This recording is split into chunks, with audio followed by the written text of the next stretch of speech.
ரொம்ப சிம்பிளான ரெசிபி, ஆனால் டேஸ்ட்டு வேறு லெவலில் இருந்துச்சுங்க. குஜராத்தி ஸ்பெஷல் லாப்ஸி எப்படி செய்யறதுன்னு பார்க்கலாமா? இதுக்கு ஒரு கடாய் எடுத்துக்கலாம். 2 டேபிள் ஸ்பூன் நெய் சேர்த்து, நெய் உருகி வந்ததும் ஒரு கை முந்திரி பருப்பு சேர்த்து கலர் மாறுற வரைக்கும் வறுத்து எடுத்து வச்சுக்கலாம். இந்த வறுத்த முந்திரி பருப்பை கடைசியாக ஆட் பண்ணிக்கலாங்க. இது ஒரு பக்கம் இருக்கட்டும். இப்போது அதே கடாயில் ஒரு கப் கோதுமை ரவை சேர்த்து நல்லா நெய்யில் வறுத்து எடுத்துக்கலாங்க. கோதுமையோட கலர் மாதிரி நல்லா ரோஸ்ட் ஆனதும் 3 கப் சுட தண்ணி ஊற்றி நல்லா வேக வச்சுக்கலாங்க.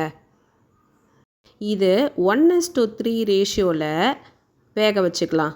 அதாவது 1 கப் ரவைக்கு 3 கப் தண்ணி சேர்த்து தட்டு போட்டு மூடி சிம்மில் நல்லா வேக வச்சுக்கலாங்க.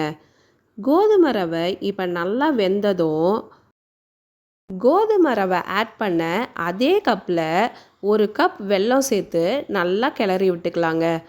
வெல்லம் நல்லா கரைஞ்சதும் அடுப்பை சிம்மில் வச்சு வெள்ளை பாகு ட்ரை ஆகிற வரைக்கும் நல்லா கிளறி விட்டுக்கலாங்க. கடைசியாக வறுத்து வச்ச முந்திரி பயிரையும் இடித்து வச்ச 3 ஏலக்காவையும் சேர்த்து கூட ஒரு டேபிள் ஸ்பூன் நெய் ஆட் பண்ணி நல்லா கிளறி விட்டு இறக்குனீங்கன்னா சுட சுட சூப்பரான குஜராத்தி ஸ்பெஷல் லாப்ஸி ரெடிங்க. டேஸ்ட்டில் கண்டிப்பாக இந்த லாப்ஸியை அடிச்சிக்கவே முடியாதுங்க.